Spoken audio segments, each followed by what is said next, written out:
I'm a slow reader, but this one took me 20 years to finish. Pull.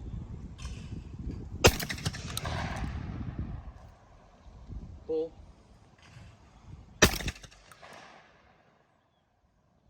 Pull. Nice. Hey friends, welcome back to the channel. Today I'm going to review Queen of Bedlam by Robert McCammon, or Robert R McCammon as he used to be known. That's when I started reading him. I read him when he did Swan Song, and I thought he was Stephen King. I swear to God, I thought Robert McCammon was a pseudonym for Stephen King because Swan Song was so similar to The Stand. I thought Stephen King just put the words in a blender, remixed them up, served them up fresh and hot.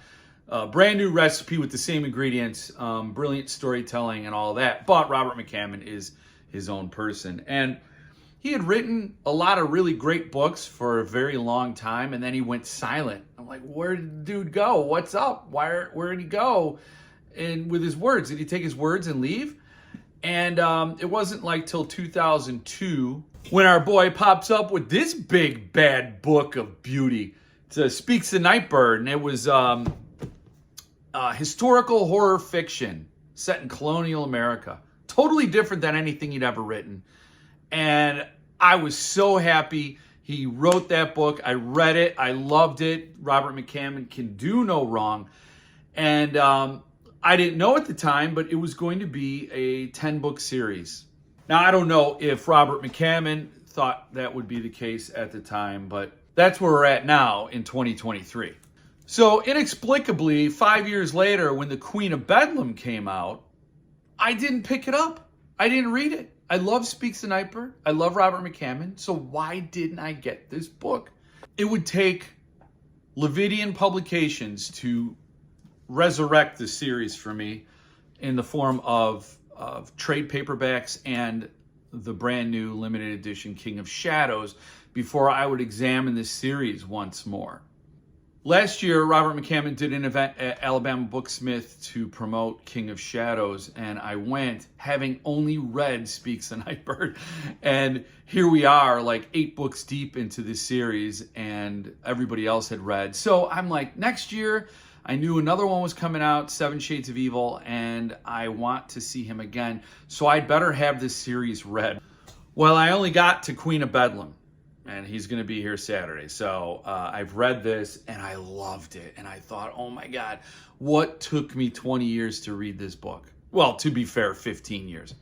And I'll tell you, this is probably even better than Speaks the Nightbird.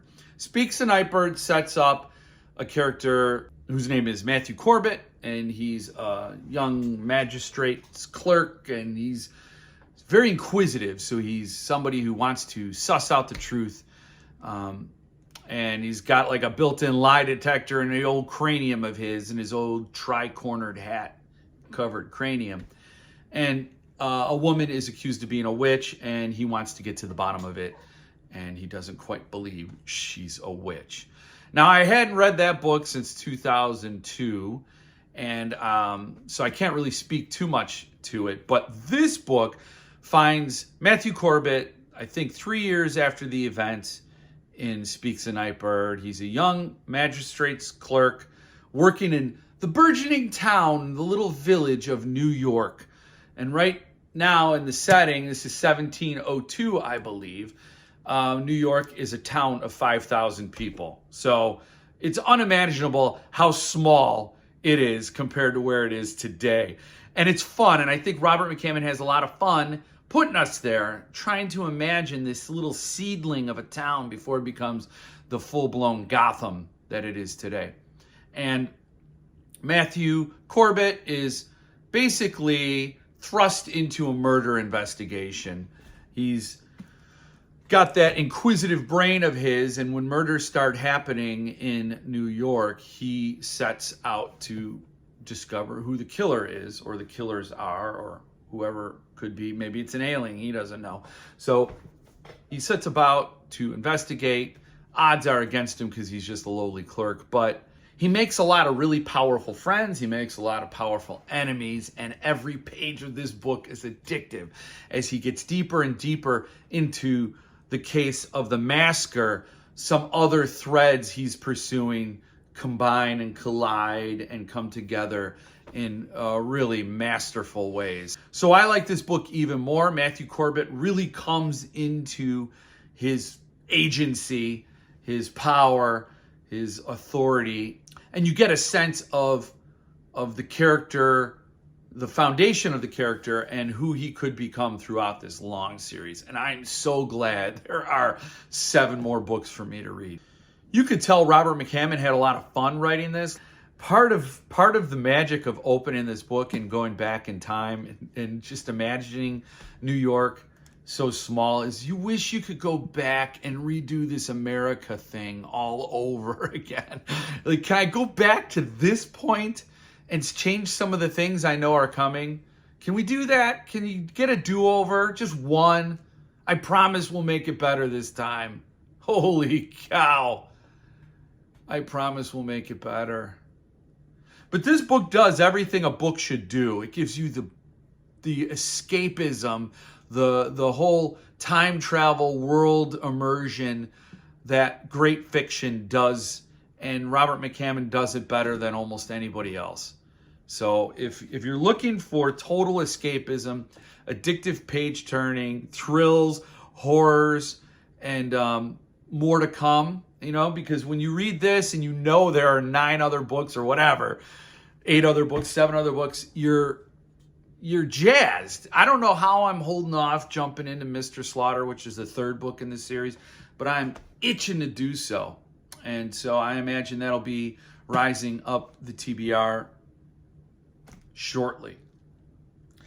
So if historical fiction is your bag, horror, or just blatant escapism, go check out Queen of Bedlam. Do yourself a favor and read Speaks the Nightbird first. I'm a stickler for that. You don't necessarily have to, because I read this 20 years after the fact, so some of the details of Matthew Corbett's journey up to that point were foggy in my brain, and I still thoroughly enjoyed that, so you don't have to, but why deny yourself? Speaks the Nightbird was amazing as well. Anyway, I am meeting Robert McCammon again, October 28th in Alabama, 2023, in case you're watching this in 2025 as the world's burning. I don't know, are the ashes still hot? Are like the embers of New York still hot? Did they cool off yet? I don't know. It's kind of fun. You're watching this when I'm talking about the beginnings of New York. It's kind of beautiful. 2 ends of time, neatly tied.